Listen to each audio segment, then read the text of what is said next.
You are if you stand in there. Yes, you are. He was barbecued. That's when I started to believe secondhand smoke is a real thing. It's fucking totally I didn't think real. it was until then. People that don't think it's real, it's crazy. Remember, we used to mock Tate because Tate didn't want to get high. We would smoke pot, and Tate would have to stick his head out the window like an ostrich. Like, what the fuck is wrong with you? He was worried he didn't want to get hotboxed. That's when we used to get vans. Remember, we used to get vans for a while? Yeah, conversion vans. Yeah, we would rent vans because there were so many of us. Oh, yeah. You Eddie would come come with a and Tate would come. entourage. Yeah, we would entourage it. And Red Band would film it. We would just have shenanigans in every town we went to. You bring you, of course, and then Eddie, Tate, and Red Band as the non-comedians, and then me and Duncan or me and Diaz or whatever. There was a shitload of us. Yeah, so 5, 6 people. And then we would feast. We'd go to these fucking amazing restaurants. Fogo a lot. Oh, we went to a lot of Fogos. That brings me back. One of my memories, I believe it was Cincinnati, was nearby, right near the hotel. It was Cincinnati. Okay, Churrascaria. Yeah, right across the street. Yeah. And as we're leaving, fucking newly Botoxed, what's his name? Wanderlei came in. We're like, dude, that's fucking Wanderlei. Yeah. And he was the most fierce pre-game fighter. The way he'd look at you like, I want to kill you for taking this fight. Yeah. Nobody was scarier than him in his prime. Yeah. Crow Cop was scary because he would just be so calm. Like, I don't care. Let's do this. Well, Crow Cop stared him down more than anybody ever stared Wanderlei down. He wouldn't break. Well, Crow Cop was a straight-up killer. Like, yeah, I've murdered head people of the in cold Croatian, blood. Croatian anti-terrorist squad. They've begged for mercy, and I've showed them none. And he was a world-class kickboxer. Like, he wasn't afraid of Wanderlei's striking, and he was a heavyweight. And Wanderlei really wasn't a heavyweight. Yeah. But anyway, we saw him checking in, and we went to eat. He was in that churrascaria 15 minutes late. Like, he threw his shit down and came in. He was like so excited about it. That's it. Like, look at Crow Cop. Wow. Yeah. Dude.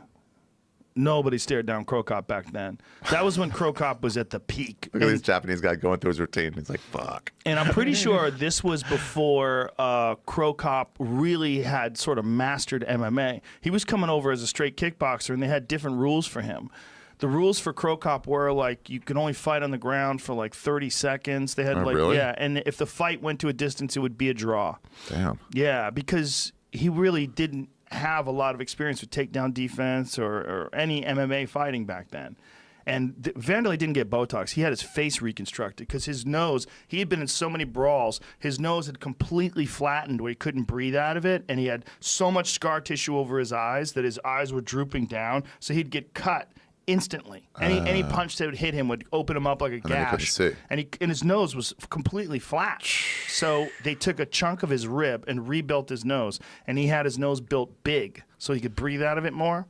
And then he had all the scar tissue removed from his eyebrows and then pulled back. And according to Dana, I don't know, but Dana's like, he got it done in Brazil on the cheap. And it just like they didn't really make him look like Wanderlei. Wow. So he went from Wanderlei Silva.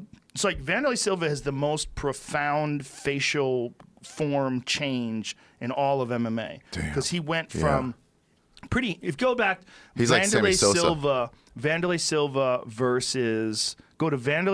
versus Dan Henderson 1 when they first fought in Pride. He was actually pretty good looking guy. Like regular, good-looking guy. And then by the time he left Pride, his face was just smashed in. By the time he fought Chuck Liddell, his face was just smashed in. His nose had been literally flattened. Wow. From punches and kicks, and not just from fights, but also from training. The training that he did at Shoot to Box in Curitiba was legendary. Yeah, his face was fucked up. Fucked up. That also, would bring me to another thing. We got to go to Brazil one time. Yeah. We didn't do a show that time, but see, that's him versus Dan Henderson. Yeah, pretty normal looking. Can make that a little bigger, so you can see. Yeah, super normal looking, just a normal looking badass. That was the first fight where he fought Dan Henderson. Dan Henderson's chin looks like it's drawn on. Yeah, he's got an like somebody chin. fucked up. I know, tick like when he's drawing extra it. Bone. Yeah.